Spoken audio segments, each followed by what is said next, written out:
Hello my dear friends, तो आज हम करेंगे क्लास 8 हिस्ट्री का चैप्टर नंबर 1 जिसका नेम है हाउ व्हेन एंड वेयर। तो इसके अंदर आज हम बात करने वाले हैं what official records do not tell.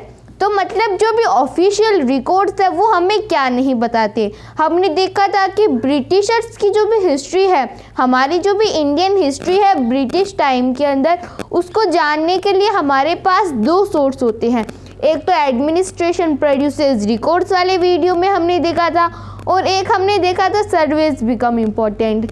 मतलब जो सर्वे है वो ज़रूरी होते हैं, क्योंकि सर्वे से हमें ये पता चल जाता है, हमें किसी भी एक सब्जेक्ट के बारे में और किसी भी एरिया के बारे में पता चल जाता है। हम उस एरिया के बारे में या फिर उस सब्जेक्ट मतलब चीज़, तो हम उस चीज़ के बारे में समझ लेते हैं। तो इसके अंदर हम पढ़ने वाले हैं what official record do not tell us. मतलब कुछ चीज़ें जो भी ऑफिशियल रिकॉर्ड्स है उसके अंदर कुछ चीज़ें छूट जाती थी। वो जो भी ब्रिटिशर्स होते थे वो कैलीग्राफिस्ट से उसके अंदर कुछ लिखवाते नहीं थे। तो कौन सी चीज़ें छूट जाती थी और वो हमें कैसे मिलती हैं, तो उसके बारे में हम आज डिस्कस करने वाले हैं।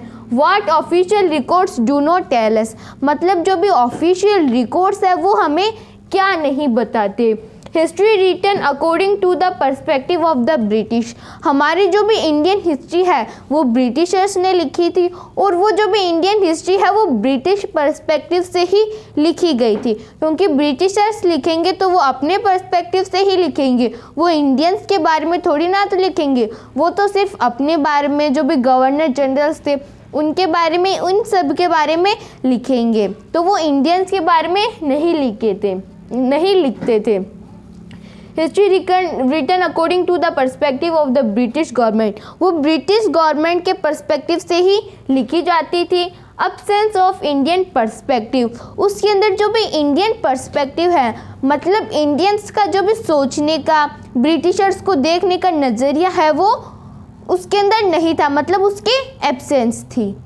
तो official record tell us what the officers thought, उसके अंदर क्या होता है, मतलब ऑफिशियल रिकॉर्ड, जो भी ऑफिशियल रिकॉर्ड है उसके अंदर टेल अस, वो हमें बताता है व्हाट द ऑफिसर्स थॉट, मतलब जो भी ब्रिटिश ऑफिसर्स हैं वो क्या थॉटते हैं, मतलब वो क्या थॉट मतलब सोचते हैं।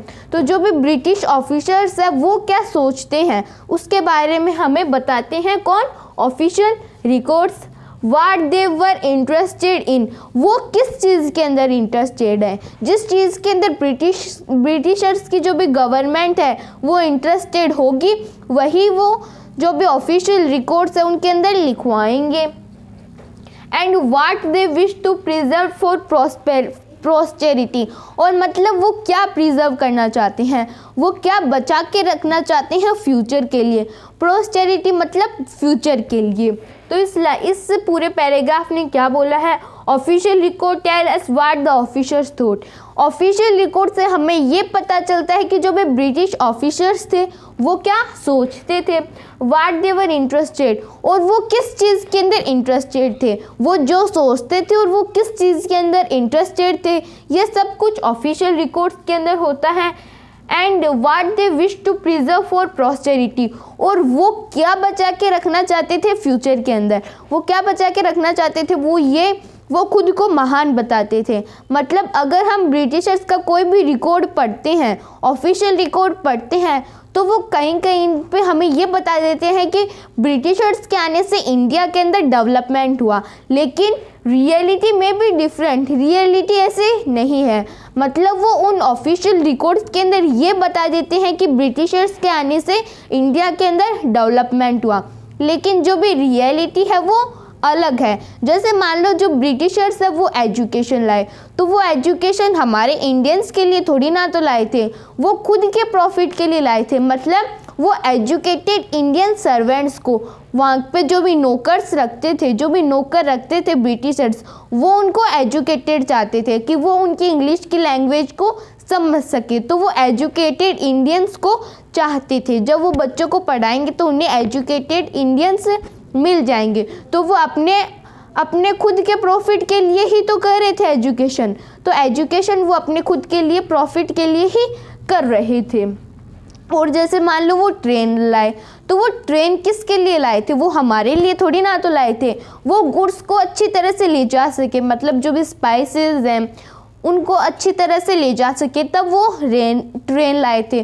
तो उसका अच्छे से इन्वेंशन किया उन्होंने। अब जैसे मान लो वो भाग के गए थे, तो वो ट्रेन की पटरी थोड़ी ना तो उठा के लेके जाएंगे, वो खुद के प्रॉफिट के लिए लाए थे, ना कि भी इंडियंस के प्रॉफिट के लिए।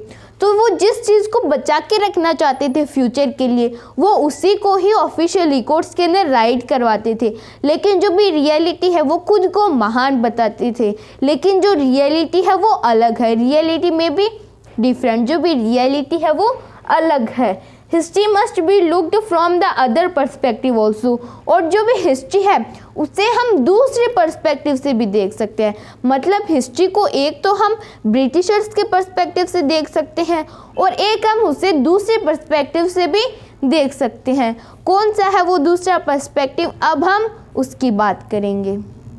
तो अब हम बात कर लेते हैं डायरीज ऑफ पीपल। मतलब हमने देखा था कि एक पर्सपेक्टिव और है इंडियन हिस्ट्री को पढ़ने के लिए, अब वो पर्सपेक्टिव कौन सा है, डायरीज ऑफ पीपल। मतलब जो भी एजुकेटेड पीपल्स है उनकी डायरीज से हमें पता चल जाता है इंडियन पर्सपेक्टिव। ब्रिटिश पर्सपेक्टिव तो वो खुद राइट कर देते थे ब्रिटिश ऑफिशियल, लेकिन जो इंडियन पर्सपेक्टिव है वो हमें कैसे पता चलता है, तो डायरीज ऑफ पीपल, इंडिया के जो भी पीपल्स है, एजुकेटेड पीपल्स है, उनकी डायरी से हमें पता चल जाता है।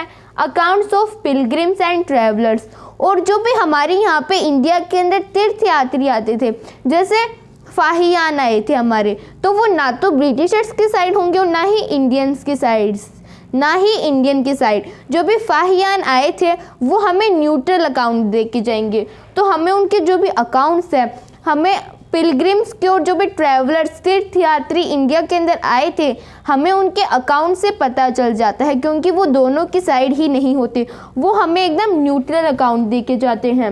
ऑटोबायोग्राफीज ऑफ इम्पॉर्टेंट पर्सनैलिटीज़, अगर हम इम्पॉर्टेंट पर्सनैलिटीज़ की ऑटोबायोग्राफी देखें, मतलब जैसे मान लो राजा राममोहन रॉय है या फिर हमारे महात्मा गांधी है, अगर हम उनकी ऑटोबायोग्राफी देखें तो हमें इंडियन पर्सपेक्टिव मिलता है, हमें ब्रिटिश पर्सपेक्टिव नहीं मिलता। तो ये है हिस्ट्री को पढ़ने के सोर्स। अगर हम सुभाष चंद्र बोस की या फिर इम्पोर्टेंट पर्सनैलिटीज़ की अगर हम ऑटोबायोग्राफी देखें तो हमें इंडियन पर्सपेक्टिव का एक सोर्स मिल जाता है हिस्ट्री को राइट करने के लिए। India ideas of leaders and reformers, जो भी लीडर्स हैं इंडिया के या फिर जो भी रिफॉर्मर्स हैं, जैसे राजा राममोहन रॉय है, वो एक रिफॉर्मर थे, तो हमें उनके आइडिया से पता चल जाता है, तो वो हमें इंडियन पर्सपेक्टिव बताते हैं, ना कि भी ब्रिटिश पर्सपेक्टिव। तो ideas of leaders and reformers, poets and novelist work, जो भी पोइट्स हैं उनसे हमें पता चल जाता है, उनकी जो भी पोइट्री होती है उससे हमें पता चल जाता है, नॉवेलिस्ट के वर्क से।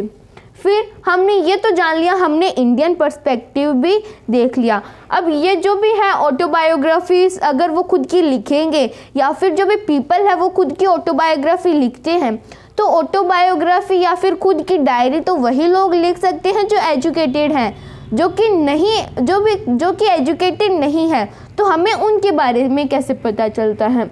Yet the history lacks the perspective of peasants, जो भी पीजेंट्स का पर्सपेक्टिव होता है वो छूट जाता है, लैक हो जाता है, मतलब छूट जाता है पीजेंट्स का। जो भी किसान होती है उनका पर्सपेक्टिव छूट जाता है, क्योंकि वो खुद की डायरीज नहीं लिख पाते, क्योंकि वो अनएजुकेटेड है, वो पढ़े लिखे नहीं है। अगर वो पढ़ने भी जाए स्कूल में तो जो ब्रिटिशर्स होते हैं उन्हें तो प्रॉफिट चाहिए, तो वो जो भी फीस होते हैं वो ज़्यादा लगा देते हैं, तो इसी कारण से जो भी पीजेंट्स हैं वो पढ़ नहीं पाते। तो पीजेंट्स, वर्कर्स एंड ट्राइबल्स, जो भी किसान है, जो भी वर्कर्स है और जो भी ट्राइबल्स है, उनका पर्सपेक्टिव छूट जाता है। Getting to know their lives was a more difficult task, और उनकी लाइफ के बारे में जानना बहुत ही डिफ़िकल्ट टास्क है। तो हमने बात कर ली what official records do not tell us. इसी के साथ हमारा क्लास 8 हिस्ट्री का chapter number 1 how when and where complete होता है। If anybody have any type of doubt, any type of query, then the comment section is waiting for you. Thank you so much.